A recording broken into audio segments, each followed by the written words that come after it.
Le Grand Matin Sud Radio. Le petit déjeuner politique. Il est 7h42, bienvenue, nous sommes ce matin pour le petit déjeuner politique avec Brice Hortefeux qui est ancien ministre, député européen et vice-président du Conseil régional d'Auvergne-Rhône-Alpes. Oui, bonjour Brice Hortefeux. Bonjour. Est-ce qu'il y a vraiment eu défaillance dans le maintien de l'ordre samedi ou était-ce inévitable ? Non, compte tenu de ce qui s'est déroulé, naturellement, il y a des interrogations qu'on ne peut pas écarter. Les interrogations sont nombreuses.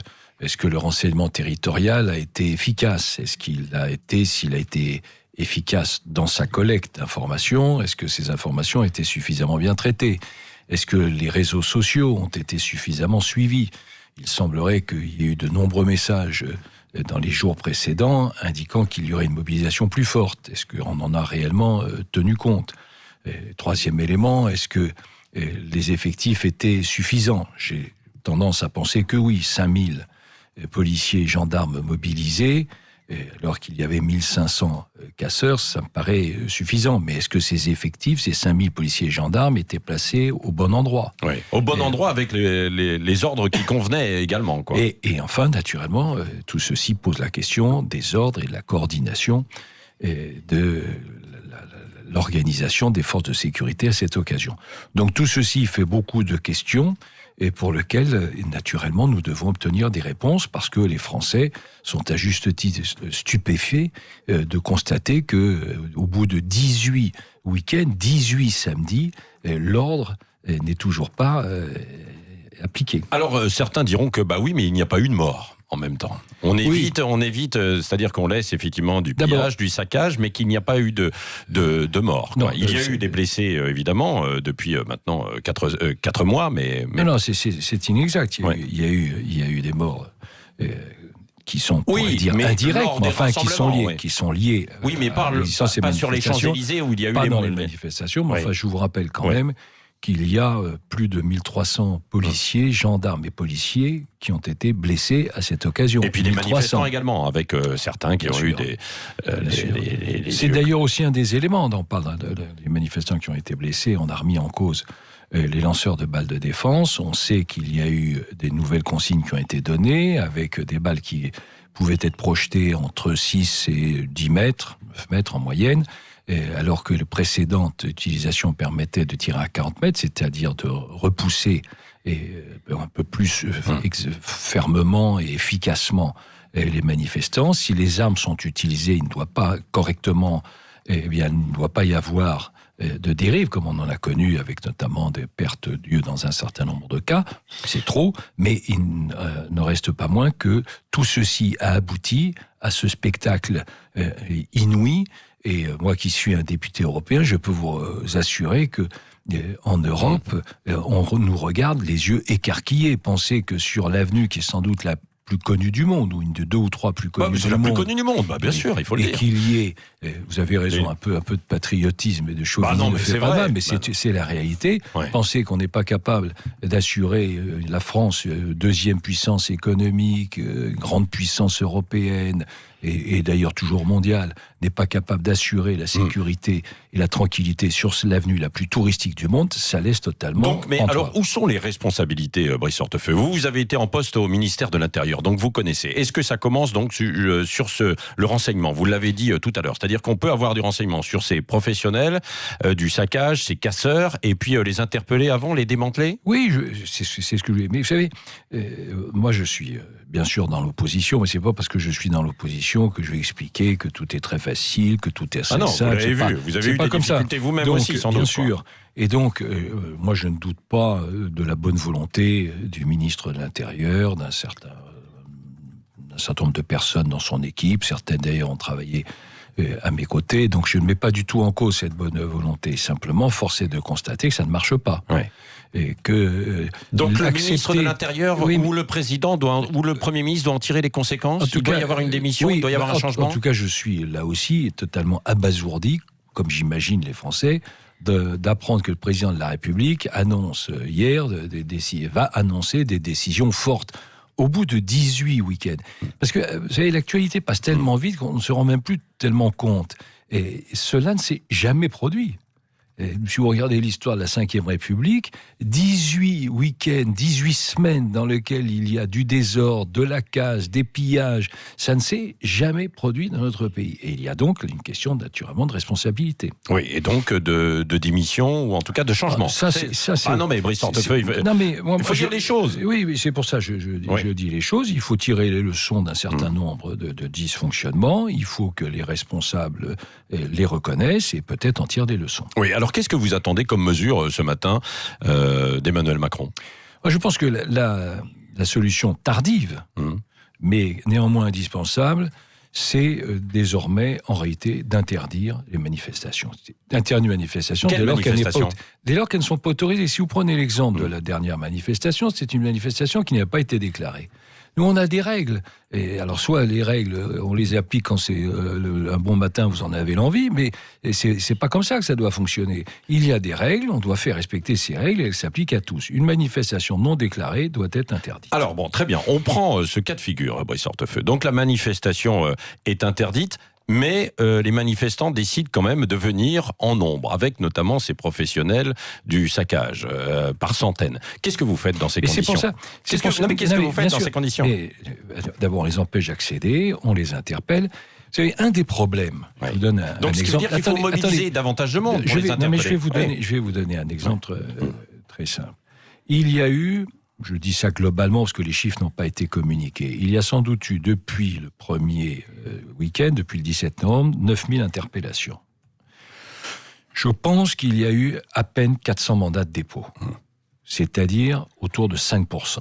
Vous voyez, 5% seulement des personnes qui ont été interpellées ont été placées sous dépôt. Ça veut dire que, par définition, vous avez toute une série de personnes qui ont été identifiées, qui ont été recensées et qui ne sont pas empêchées de venir et qui donc viennent et cassent et pillent. Voilà un exemple très simple. Ça, c'est du laxisme, quoi.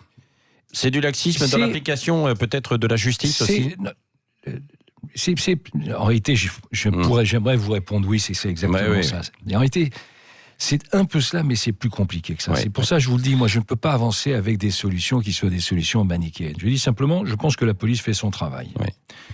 Je pense aussi que les magistrats ont condamné. Simplement, comme aujourd'hui, toute condamnation à la prison inférieure en réalité à 1 an n'est pas appliquée, eh bien les personnes restent à l'extérieur. Et donc, là, il y a, je vous dis, 5% de mandat de dépôt, ça veut dire que vous avez beaucoup de personnes qui, certes, sont identifiées, certes, sont connues, mais qui n'ont pas été interdites, en fait, de venir à ces manifestations et ont donc cassé et pillé. Mais étaient-ce les bonnes personnes qui étaient interpellées aussi, c'est la question.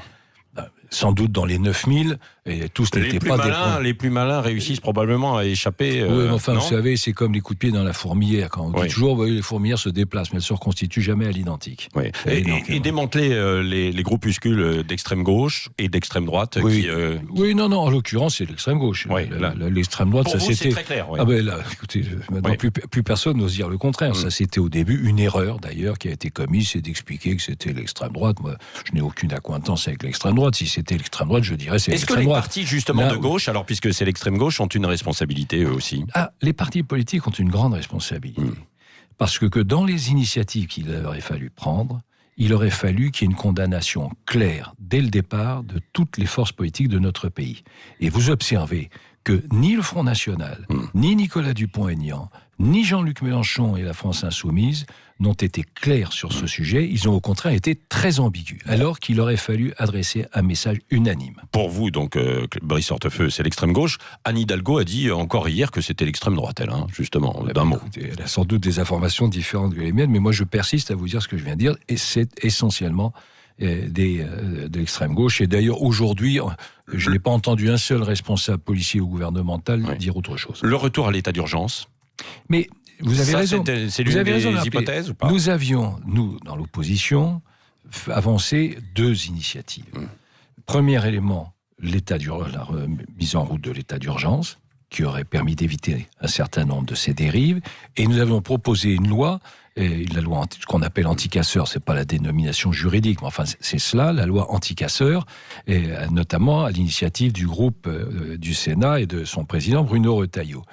Après avoir expliqué que c'était une très mauvaise loi, Finalement, le gouvernement a fait un de ces volte-face dont il a le secret et considère que finalement c'était une bonne loi. Et on apprend maintenant que le président de la République saisit le Conseil constitutionnel. C'est l'exemple type de ce qu'il ne faut pas faire, c'est la caricature de l'hypocrisie. Soit la loi est bonne, et donc on se dépêche de la faire adopter, de la promulguer, de la faire appliquer, soit la loi n'est pas bonne et on la condamne. Mais on ne fait pas voter la loi pour ensuite saisir le Conseil constitutionnel. Est-ce que Emmanuel Macron doit de nouveau consulter l'ensemble des partis politiques, de la classe politique, après ce qui s'est passé là ? Dans une démocratie, c'est naturellement toujours utile qu'il y ait du débat, qu'il y ait des rencontres, qu'il y ait des idées. Mais enfin, je ne suis pas tout à fait sûr que ça soit ça la solution. Il y a quelqu'un qui peut être à la hauteur de la situation. On avait parlé à un moment donné de Frédéric Pechnard, justement, un grand flic pour être à la tête, pourquoi pas, de ce ministère de l'Intérieur. Justement, Frédéric Pechnard, qui a été directeur général de la police, sous Nicolas Sarkozy, à mes côtés, oui. A été effectivement approché, ce qui était une bonne idée, mais il a été totalement stupéfait de la manière dont on lui proposait de travailler. Il a donc décliné cette proposition, et peut-être, l'avez-vous observé, il est candidat sur la liste des Républicains aux élections européennes. Voilà, la liste à laquelle vous appartenez, avec donc François-Xavier Bellamy. Ça ne décolle pas, ça reste toujours aux environs de 13% dans les sondages. Qu'est-ce que vous me racontez là ? Ça décolle. Vous commencez le matin par une bonne blague là. Oui. Donc, ah bon, vous êtes à combien ? Vous êtes entre 15 et 20 là ? J'ai pas vu. Non mais je me demande si la dernière fois... Qui fait la bonne blague alors ? Je me demande si la dernière fois je suis venu vous voir, vous m'aviez pas dit ça ne décolle pas, vous êtes à 8, c'est comme ça. Bon, donc vous en souvenez.